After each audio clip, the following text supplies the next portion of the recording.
후보자님, 자녀 중 장녀는 프랑스와 영국에서 7년, 장남은 미국에서 10년 유학하셨는데 장남은 군 복무 기간을 제외하더라도 약 8년간 유학 생활을 했습니다. 장남을 위해서 생활비나 학자금을 매년 얼마씩 지원했습니까? 우리 아들이 다닌 학교에 학비가 그렇게 많지 않아서 그렇게 부담되는 돈은. 근데 그에 대해서는 왜 자료를 제출하지 않으십니까? 네, 그거는 뭐 아들이 지금 출가한 상태라 가지고 나름대로 가정을 꾸리고 있는 사람이기 때문에 지켜야 될. 후보자께서는 전역 후에도 장남에게 학자금이나 생활비를 매년 얼마씩 지원하셨습니까? 그렇게 많은 액수는 아니었다고. 지원하신 거는 맞죠? 근데 얼마씩 지원하신 밝히지 않으시고 있는 거죠? 자, 뭐 학비 말씀하시죠? 네. 네네. 맞습니다. 네. 후보자께서 공직생활하면서 신고한 재산 내역을 보았습니다. 네. 근데 유학생활 중에 장남의 재산은 큰 변동이 없었고 그렇다면 후보자의 지원이 있었을 걸로 보입니다. 8년 동안. 그런데 후보자께서 2018년에 장녀에게 홍은동 모 아파트 매입 자금을 증여했고 증여세 납부하셨죠? 네, 맞습니다. 그런데 얼마를 증여했는지, 증여세는 얼마를 냈는지 자료 제출하지 않으셨죠? 않으셨습니다. 네. 왜 하지 않으셨습니까? 이 증여와 증여세는 공식적 기록인데 본인 동의만 있으면 증여 액수와 증여세 액수도 우리가 알 수 있는데 왜 하지 않으셨습니까? 그 부분은 다 공개가 돼 있을 텐데 자료 제공이 어인이 안 됐다는 게 제가 이해가 안 가는데 확인해서 다시 제가 보내드리도록 하겠습니다. 네, 좋습니다. 9천만 원 증여에 대한 증여액을 세금을 낸 걸로 기억하고 있습니다. 알겠습니다. 네. 2017년 11월에 전역하실 때 신고한 후보자와 배우자 재산은 6억 6천. 근데 2022년 5월에 후보자와 배우자가 신고한 재산은 14억 3천입니다. 전역 후 4년 5개월 동안 기존 재산의 2배인 7억 7천만 원이 증가했습니다.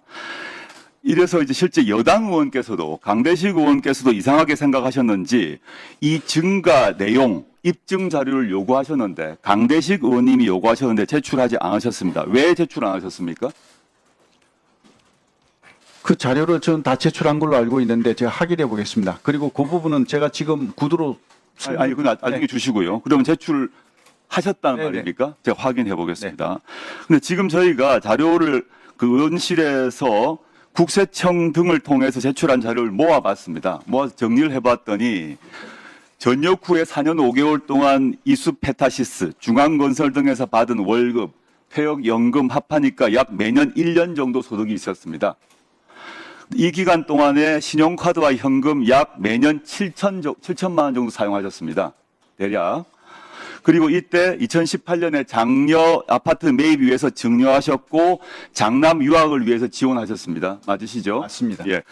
그런데 2018년과 21년 두 차례 아파트 거래를 통해서 총 4억 1천만 원의 시세 차익을 얻으셨습니다. 이것이 거의 유일하게 입증 가능한 금액입니다. 그러면 재산 증가액 7억 7천 중에서 이 시세 차액 4억 천 외에 3억 6천이 어떻게 늘어나는지 확인할 수가 없습니다. 3억 6천의 증가의 분에 대한 기록이 없다는 것입니다. 이것이 앞으로 오늘 오후에 개원식이 있고 시간이 충분하니까 이 3억 6천에 대한 자료를 제출해 주시고요. 그 다음에 2020년 7월 후보자께서는 장녀로부터 홍은동 모 아파트를 매입하셨습니다. 맞죠? 네. 예.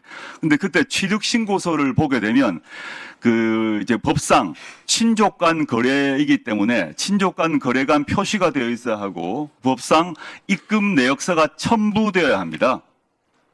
취득세 신고서가 있습니다. 근데 제가 지금 오늘까지 이 취득세 신고서를 받지 못했습니다. 제출 안 하셨죠? 한번 확인해 보겠습니다. 네. 취득서 신고서에 실제 거래 내역이 없거나 취득세 등록증에 기재가 안 되면 그 자체로 불법 증여가 되기 때문입니다. 그래서 2020년 7월 이 시점에 취득세 신고 필증을 또 확인할 게 하나 있는데 보시면 계약금으로 1억 7천 지급했고 잔금 3억 8천 전세 보증금 승계로 대체했다라고 신고하셨습니다. 이 아파트는 매입 1년 후에 2021년 6월에 후보자가 거주하시게 됩니다. 네. 맞죠? 제가 질문은 이것입니다. 이때 그 전세 보증금 후보자가 돌려주었습니까?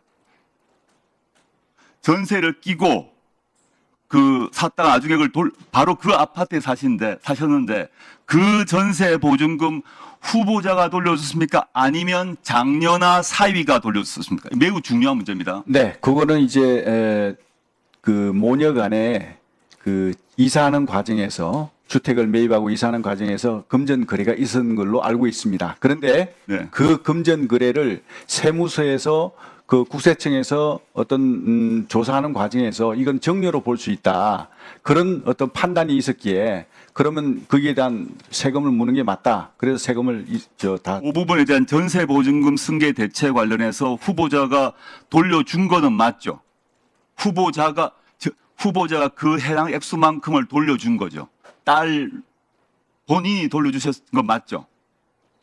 예, 그렇습니다. 본인이 돌려주신 거죠. 예.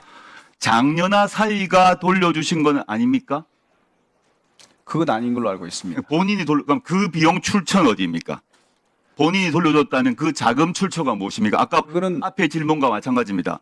지금 그 3억 6천 정도의 차이가 있고 입증되지 않은 3억 6천 차이가 있는데 그와 별도로 여기서 전세 보증금도 후보자가 돌려주셨다고 지금 답하셨기 때문에 그 전세 보증금의 출처가 어디입니까? 만약에 그 후보자가 전세 보증금을 돌려주지 않고 다른 사람, 예를 들어 사위가 지금 카카오 게임즈의 뭐 자회사의 유력한 그 사람이고 상당한 재산이 많다고 알고 있는데 이것이 본인이 안 돌려주고 다른 데서 왔다면 그 자체가 불법 증여입니다.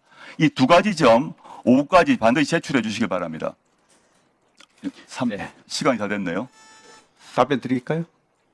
그거 관련해서는 이제 그 자금 내역이 제가 전역을 하면서 퇴직금도 있었고요. 그리고 퇴직금 플러스 해가지고 군인 공제가 이제 저희 끝났기 때문에 그 자금을 이제 받았습니다. 그래서 그런 자금들이 다 거기에 이제 포함이 된다고 저는 생각합니다.